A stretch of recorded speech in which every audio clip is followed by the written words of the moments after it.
No one can do it for you but you.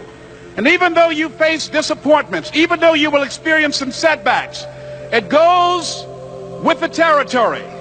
You must understand that. I remember I was playing a game with my 9-year-old son, John Leslie, and I beat him 10 straight games in a game called Connect 4. And finally, I said, John Leslie, I'm bored. I don't want to play you anymore. And I got up. I said, I'm ready to go to sleep now. And repeat after me, please. Let's say this together. It's not over until I win. John Leslie said, no, you can't go now, Dad. I said, why? He said, it's not over until I win. That was his attitude. We sat down and we played several other games. And finally, after the 11th game, John Leslie won, and he got up and he yawned. And he said, I'm ready to go to sleep now. And I'm saying to you, what if all of us took that attitude after we face a rejection and a no, or we have a meeting and no one shows up, or somebody say, you can count on me, and they don't come through? What if we have that kind of attitude? The car's repossessed. Nobody believes in you. You've lost again and again and again. The lights are cut off, but you're still looking at your dream, reviewing it every day, and say to yourself, it's not over until I win.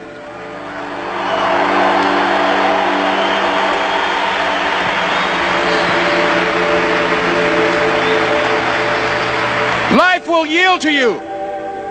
Now here's the next step. Repeat after me, please. It's possible.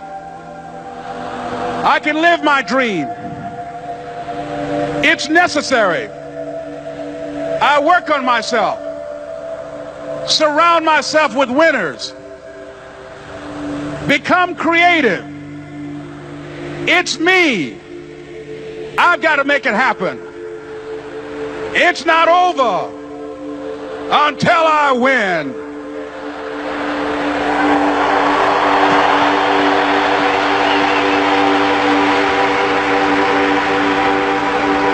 The next thing that's important to know, yes, it's possible that you can choose your future and direct the course of your life as you run toward your dream.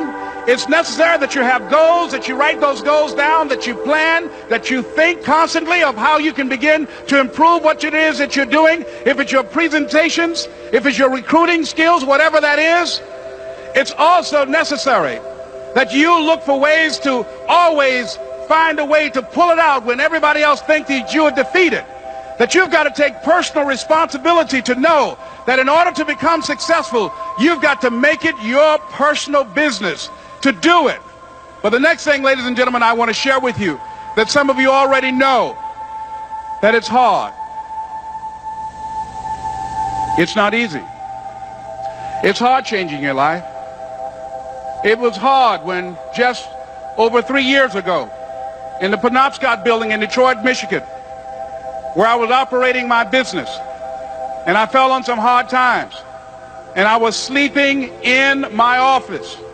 It was hard coming into the lobby, and the security said, excuse me, Mr. Brown, can we see you for a moment?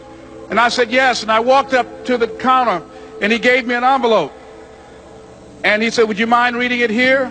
And I opened the envelope, and the envelope was from management that said, this is an office tower. It's not a hotel. Please do not sleep in your office.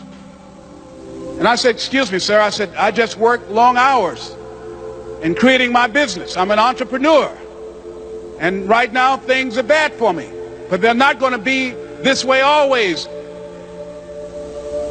And I just asked for the opportunity to continue to operate like I'm doing. I'm not trying to make this my home. And it was hard coming through the lobby. And sometimes they would laugh. There's a guy talking about becoming successful. And look at him. He's bathing in the bathroom upstairs on the 21st floor. He sleeps on the floor. Him and 2 other dreamers up there. Look at him. It was hard, ladies and gentlemen, coming to speak to people.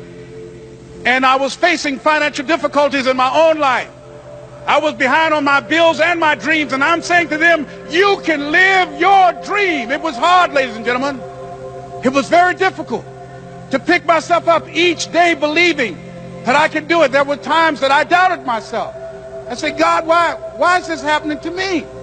I'm just trying to take care of my children and my mother. I'm not trying to steal or rob from anybody. Why did this have to happen to me? It was very hard. And here's what I want to say to you.